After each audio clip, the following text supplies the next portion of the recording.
Hi everyone, my name is Holger Niemann. I'm a senior researcher at the Institute for Peace Research and Security Policy at the University of Hamburg. And this is a video abstract for the Review of International Studies. Together with my co-author, Frank Gadinger, who is currently a professor for international relations at the University of Münster, I published an article in the Review of International Studies on normativity and practice, ordering through enactment, learning, and contestation in global protests. In this video, I want to give you a brief introduction to our article and show you why we hope it will be of interest to many colleagues in IR and beyond. Do you remember when a few years ago climate activists started to glue themselves on the streets? Or when athletes all around the world started to kneel during their national anthems to protest against racism? When you want to understand normative practices, protests are a fantastic starting point. They have a particular visuality and materiality.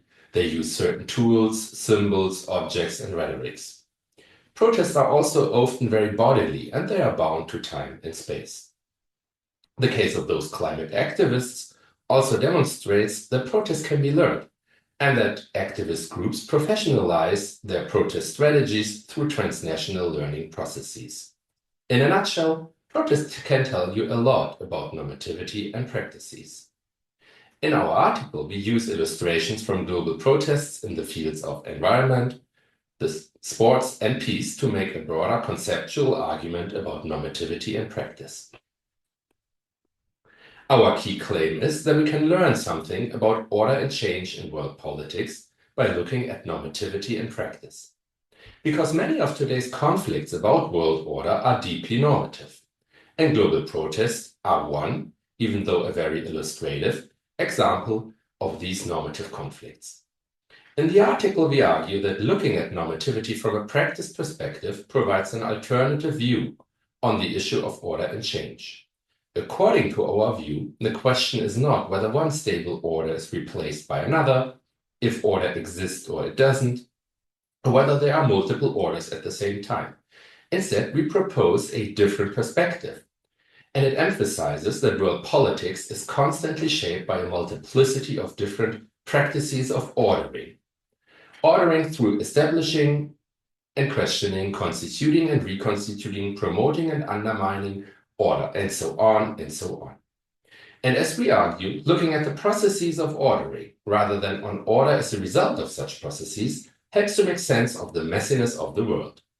And it is by looking at normativity that we can identify such ordering processes and understand the often contradictory developments in world politics. The question then, of course, is how to study normativity in practice. And that is exactly what our article is about. We develop an approach to study normativity in practice that helps to understand the ordering processes of world politics. We developed this approach by bringing together different strands of IR research that we believe have important things to say about the relationship between normativity and practice, but that are rarely brought together so far. Using insights from the practice turn in IR, from international political theory, and from social theory, we develop a relational concept of normativity. We argue that normativity is experienced in practice and subject to contextualized social interaction. This understood, normativity provides the criteria for engaging in moral judgment of public performances. Following this view, practices are not just carriers of routinized, stable normative meanings, and norms are no black boxes with causal effects. Instead, practices are the processes that constitutes normativity through the constant renegotiation of their meaning. This meaning is necessarily contested, and because of that, ordering neither guarantees success, nor is it necessarily a harmonious or consensual process. To the contrary, often processes of ordering are driven by power and conflict. Normative meaning then can only be stabilized partially, and it is precisely this partial stabilization that we focus on when studying ordering processes. And to do so, we consider three dimensions relevant that taken together form the main body of our approach. These three dimensions are: how is normativity enacted as a public performance? How is normativity learned as practical knowledge in communities of practice? And how is normativity driven by practices of contestation and the multiplicity of rules? In the article, we then briefly turn to empirical illustrations from global protests to demonstrate how our conceptual approach can be used in empirical analysis. In this section of the article, we demonstrate, for example, how kneeling during the national anthem becomes a powerful public gesture that demonstrates the embodiment of normativity, or how contestation over the meaning of peace within the peace movement enables protesters to argue for solidarity with Russia. Our empirical analysis is a brief illustration, but it shows that it will be fruitful to further explore the methodological premises how to study normativity in practice, and we are eager to do so.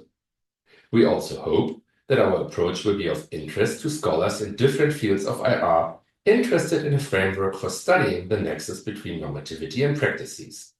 We believe this article is interesting for scholars working on world order, politicization, and contestation, but also for those interested in advancing the practice term, for example, by looking at linkages to pragmatism and international political theory. We also think that our practice-oriented approach can be valuable for those studying global protests. We hope after this brief tour, you are curious about our article. Please check it out. It is online and open access, and do let us know what you think. Thank you very much for watching this video today.